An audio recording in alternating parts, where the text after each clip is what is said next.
Welcome to Goblin-Inc. I'm your host, AceofSpades. Today I want to talk to you about Pulverize. Pulverize is a great build if you try to make a lot of money, and it's a very solid, high Nightmare Dungeon speed farmer.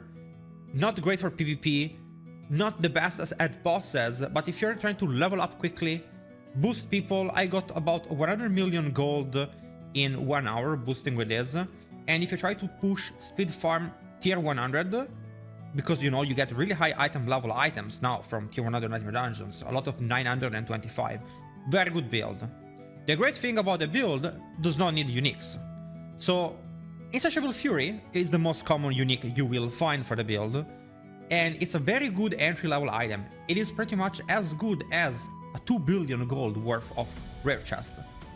So you can pretty much use this, never change it, don't buy a chest, and you have a top tier item. It has 60% armor, DR fortified, ranks to Pulverize, overpower damage, and it's gonna come with very high item level, especially if you drop it from one of the bosses. Other than this item, in terms of unique, you can use quite a variety of them. I so far got 3 out of 4. I have Godslayer Crown, that when I stun nearby enemies, it pulls them in. You have to stun an elite enemy. Now, I have my Pulverize set with stunning, so when I stun, I pull the enemy. It's really powerful, but you don't need it, and you can run also damage reduction on Pulverize instead if you do not have this item. You can also run Vasily's Helm as a decent helm you can run. You can also run a basic helm. In my opinion, I think it's better because then you can maybe get move speed on your boots. In my case, I have Earth Skills will slow on my boots, which helps me slow the enemies, which helps me activate my Umbral, which is very important. Umbral, getting this 4 resource, it's very important. We also have more mechanics to get resources in this build. One of them would be T-Bolt's Will, which I do not have right now, but I'm using instead the Adventurer's Pants. If you have T-Bolt's Will, I think you can take out Emomancy, and of course in that case you would play Metamorphosis, or you can take out Hemomancy anyway and play Metamorphosis instead, just for more move speed. So it would make the build a little bit better at speed farming. In my case, I'm running this because I wanted to farm tier 100 dungeon and, you know, made a lot of money. Now, let's go over the needed stuff for the build. But one of them would be Banished Lord Talisman. How needed is this item? I would say it's not needed, but it's a big boost, I'm not gonna lie. It's 2 ranks to all core skill, overpower, crit chance, and a big multiplier on your amulet. You can run a normal amulet and you're gonna be fine, especially for speed farming. You're gonna be faster because move speed, and you're gonna have overall an easier time. The damage is really only needed for tier 100 in my opinion, but it's a really nice amulet to find if you get it, but again, not needed. So what are we doing different in this build than the classic Pulverize? Well, let's go over a little bit our gear first, which usually I don't do. I go straight up to talents, but I like to have core skill deal extra damage on my two-handed weapon. This is very important because, see, two-handed weapons have very high damage compared to one hand plus offhand.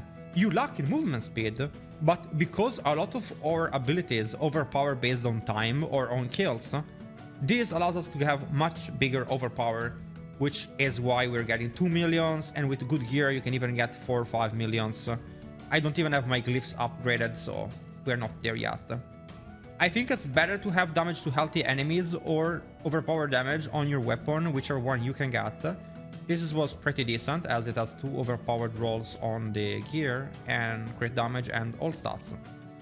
Then on boots you have Earth Skill will slow, or you can have Ghost Walker, in which case you will need to have your slow on your helm, which is something most people will have to do if you do not have Godslayer Crown.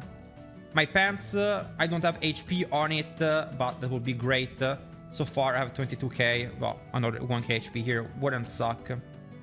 Try to get the damage reduction, and here I have my Disobedience. Pulverize and gloves, Shockwave aspect, it's not even maxed out, we don't care. Crit chance, attack speed, and earth skill damage. Or overpower damage would work. For a chest piece, either a really good chest with a max life or Insatiable Fury. For helm, God's Lair Crown, Shaco if you have it, Kappa. Of course, a rare helm is great. Then for amulet, either a rare one with move speed and then whatever. And that's pretty decent, honestly. Especially for speeds, I would prefer that and have, like, you know, 50% more move speed would help a lot. For tier 100 pushing, this was the right choice for me, as I can clear tier 100 pretty quickly, pretty much one-shotting. And I have a big reward at the end of the dungeon, but of course I am slower. For your rings, you want to have Umbral, we talked about it. You want to have Pulverize, is an earth skill, and this allows you to proc a bunch of effects, because now you have an earth skill, you can use your glyphs more efficiently, etc. For rings, you want to have max health, resource generation, crit chance, and a damage modifier on them if you can. In this case, I do not have max life on both of them, but it's still very decent.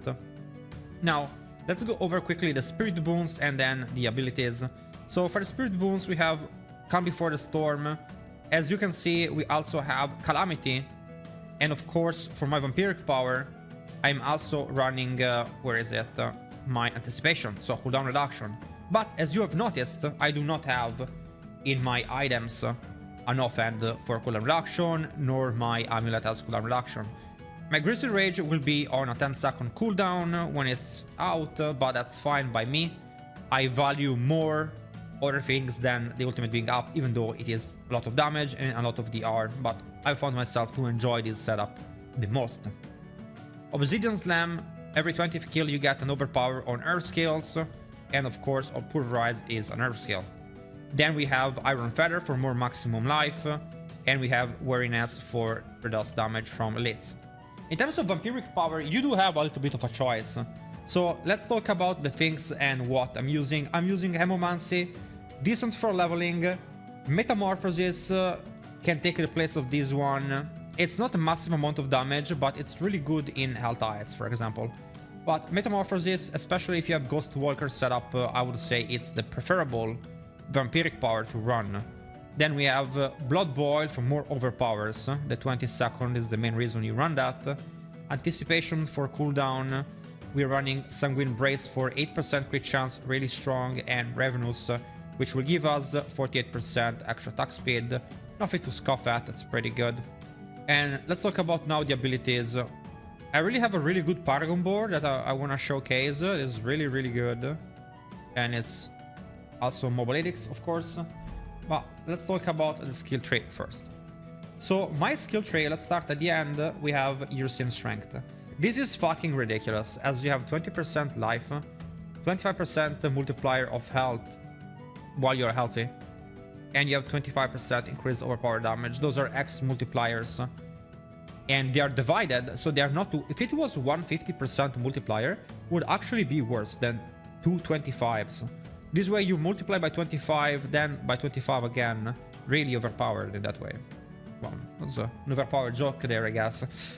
Grizzly Rage is just, you know, your ultimate. It's a lot of damage, it's a lot of DR, and also gives you a lot of Fortify and Unstoppable. It's a really good skill, and we like to run that.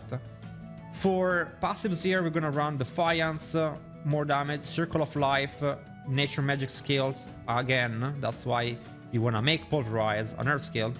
Resonance, a little bit of extra point. I had them, I spent them there. It's only 4% damage. Not the most worth it. Now, the Trample, I really like Trample. I put 1 point in it, and the main reason is because the 40 Spirit is actually really good. And I like that, and I will keep that. We have Mending, 1 point, and we take Provocation, so we can get more Overpower. Then we get almost everything taken. Stone Guard, we take Crushing Guard for more damage, and 2 points in Safeguard, just to have a little bit more Fortify. We have Debilitating Roar, and I take Preserving Debilitating Roar. I like the health, very powerful. I take 3 points in Fortitude and 3 points in Vigilance for more defensive skills. If you run with Vasily, you can play with Earthen Bulwark and then you get a better use of Vigilance. But I find myself using Debilitating Roar only against hard packs in tier 100 and still come out on top. We take Iron Fur, we take Predatory Instinct, which is crit chance and, you know, more DR while we're bear form. Max Pulverize ranks, and you take Stun on Overpower if you're running the Crown like I am, or you can run DR. Both of them are worth it in my opinion. Here I like to take Wild Impulses, but I also like to take Abundance. I like to take the 18% more Spirit Regeneration, honestly. It's pretty good if you do not have T-Bolt's Will. If you have T-Bolt's Will, you don't need that because you're pretty much never gonna use your basic attack. I think that's the best version of the build, where you run Metamorphosis, T-Bolt's Will, because that allows you to also run with a specific type of boots that reset your cooldown of the evasion on auto attacks, and pretty much you have blink on no cooldown that way. You can just keep blinking. You have more mobility and you have a permanent resource. I really like that playstyle, so that would be my choice if I had that item. If you do not have that item, Abundance though, it's the correct choice. We take 2 points in Maul, 1 point in Maul, 1 point in the passive because you have to, and that's it. Now, what really made the build work for me was the Paragon board. The Paragon board, I really like it. So first of all, we can take Werebear on the first, very efficient, as you can get resistances now here, very powerful. I like to get Territorial in my second board in Inner Beast, which is not common, but I'll show you why. That's because we are using Fang and Claw here, and this to allow us to get more resistances and more critical strike damage with Earth skills. So this is very powerful, as we get very good value out of it. This is actually an error here. 1 point here, but it's correct on the website, don't worry about it. Then again, I move forward and I take Survival Instinct.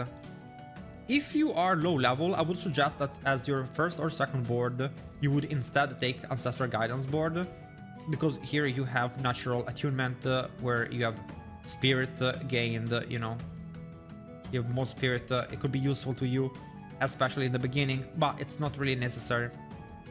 Now, again, here we're gonna be taking Undaunted, damage reduction, more Overpower. So this is our first, second, third, and fourth board. So here we activate all the rare nodes. Massive values here. We get armor, we get the damage reduction, damage while in Werebear form, Overpower, Fortify, damage reduction. And I really like to run my Outmatch bonus to all rare nodes in Tendrils. Very strong. This is my fourth board, and here I get 8% life from it. My Outmatch is only level 15. This is the only glyph you need to use and level up to 15 to activate the bonus. All the other glyphs are already active. Very good value, because here we get Natural Magic, and we get also maximum life, which of course we want. Plus we get Devastation for more damage with nature skills and against elites. You might ask, why not Ancestral Guidance? A lot of times I find myself that Ancestral Guidance is not active when I overpower, and it's active only after when I'm just hitting with a basic overpower that is not overpowering. That's because it only lasts 5 seconds, and usually between packs it will go down, and then you cast Pulverize, which overpowers, kills everything, and then maybe Ancestral Guidance goes off, and you know, it's nothing to kill. But it is possible to get it. If you like it, you can remove the points from Earthstain, and you can remove the points from Devastation, and you can reach all the way down to Ancestral Guidance, and also take Reclamation. If you go as a low level character, I would suggest maybe take this as your second board and straight up take all of this, so that you can get Ancestral Guidance and Spirit on kill. Very useful, especially if your Umbral isn't max stock like mine. This build will be an S tier. It's a really good build, it's solid. It does a little bit of everything. Not the best at bossing, super good for high number pushing, super good to boost and make a lot of money. But it's a pulverized build. There's a lot more cool things to come, like Boulder build and one shot 100, 200 million damage poison zoo. Super strong build, but not the coolest, a bit boring in my opinion. I hope you guys enjoyed. I'll see you guys in the next video.